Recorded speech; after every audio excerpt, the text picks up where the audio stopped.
in Buddhism, change is emphasized. First, to unsettle people who think that they can achieve permanence by hanging on to life. And it seems that the preacher is wagging his finger at them and saying, you know, like the Scotch preacher one day saying to Sunday congregation, preaching on the text, vanity of vanities, all is vanity. And what about the rich food you put into your mouths? It is vanity. And the fine raiment you put on your backs, it is vanity. And all your playing around, going to golf instead of coming to the kirk of the Sabbath, it is vanity. And you'll be spending all your lives devoted to vanity. And the last day will come, the day of your death, and because you've devoted your life to vanity, you'll go down to the burning, fiery, brimstone pits of hell. And there you'll look up and say unto the Lord, oh Lord, I didn't know it. Oh Lord, I wouldn't have devoted my life to vanity if I'd known it. Oh Lord. And the Lord, he'll look down, and he'll say unto you, out of his infinite mercy, well, you know it now.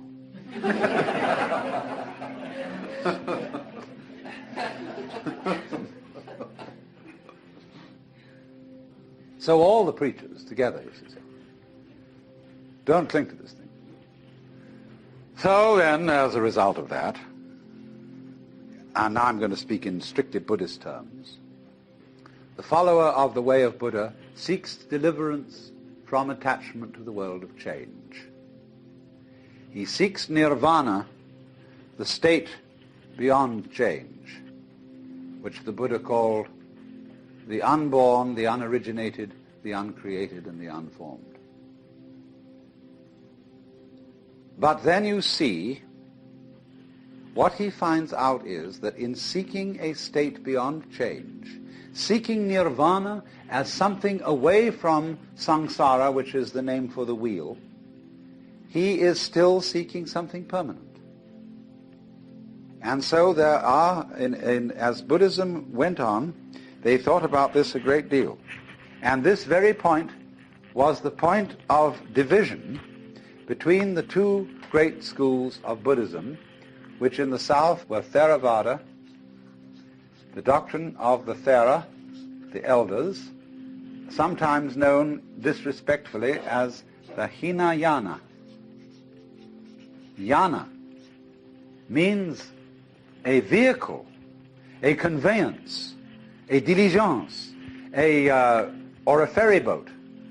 This is a yana. And I live on a ferry boat because that's my job. Then there is the other school of Buddhism called the Mahayana.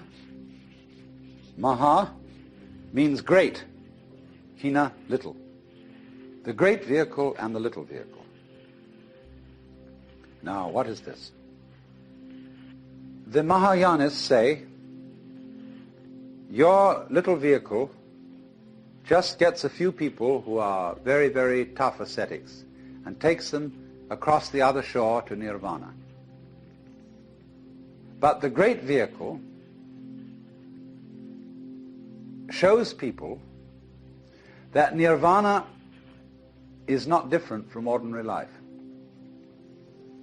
So that when you have reached nirvana, if you think, now I have attained it, now I have succeeded, now I have caught the secret of the universe, and I am at peace, you have only a false peace. You have become a stone Buddha. You have a new illusion of the changeless.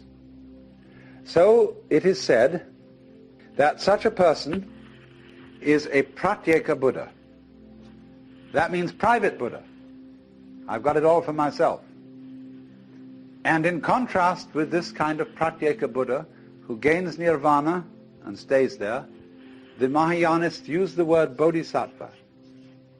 Sattva means essential principle, bodhi, awakening. A person whose essential being is awakened. The word used to mean junior Buddha, someone on the way to becoming a Buddha. But in the course of time, it came to mean someone who had attained Buddhahood, who had reached nirvana, but who returns into everyday life to deliver all other beings. This is the popular idea of a bodhisattva, a savior. And so in the popular Buddhism of Tibet and China and Japan, people worship the bodhisattvas, the great bodhisattvas, as saviors. Say the hermaphroditic Kuan Yin. People love Kuan Yin because he could be a Buddha, but has come back into the world to save all beings. The Japanese call he, she, Kannon. And they have in Kyoto an image of Kannon with 1,000 arms, radiating like a great aureole all round this great golden figure. And these 1,000 arms are 1,000 different ways of rescuing beings from ignorance.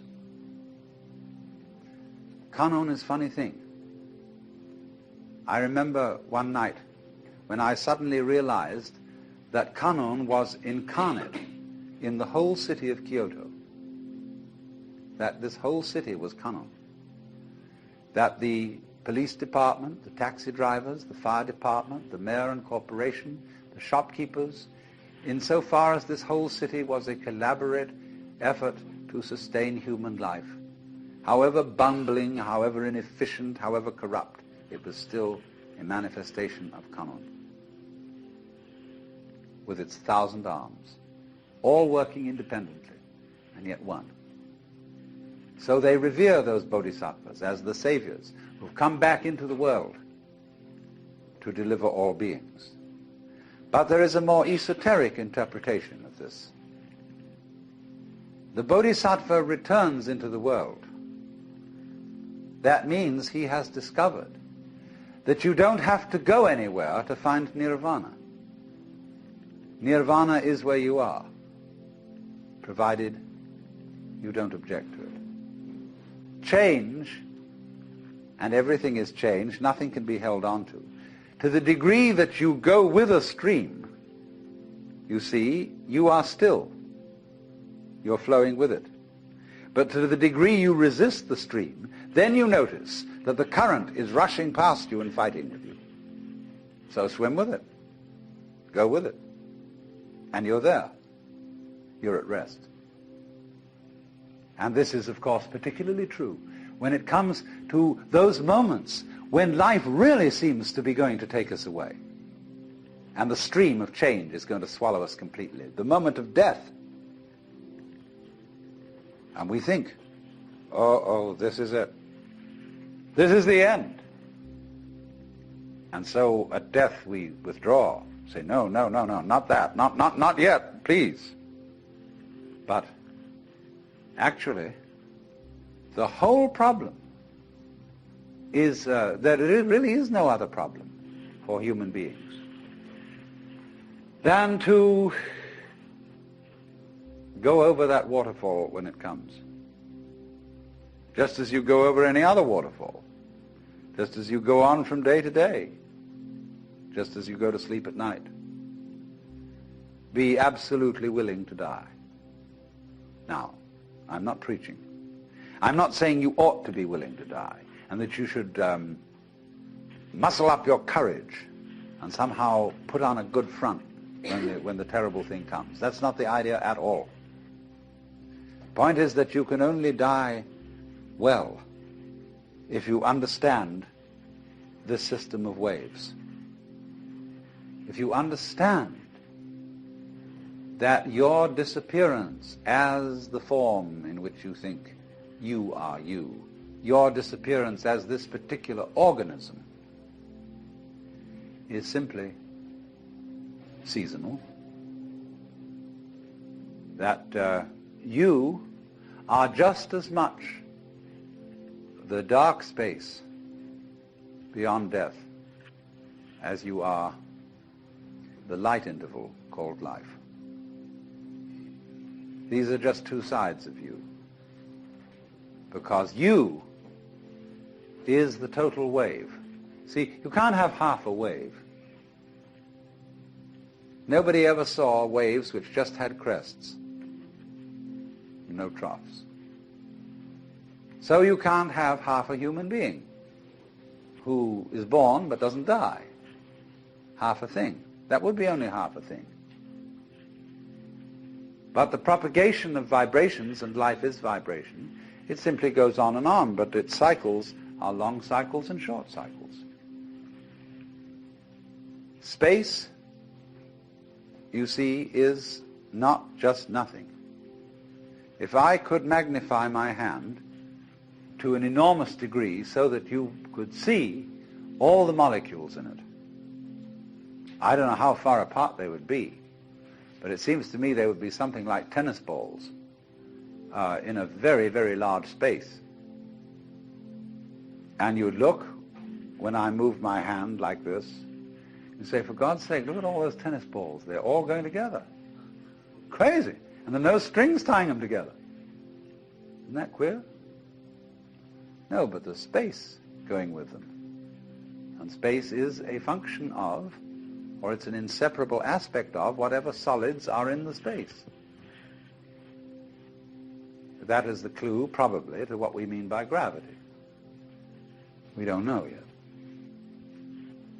So in the same way, when those marvelous sandpipers come around here, the little ones, while they're in the air flying, they have one mind. They move all together. When they alight on the mud, they become individuals and they go picking around for worms or something. But one click of the fingers and all those things are going zip into the air.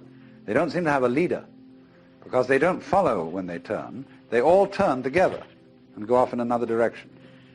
Amazing. But they're like the molecules in my hand. So then you see, here's the principle.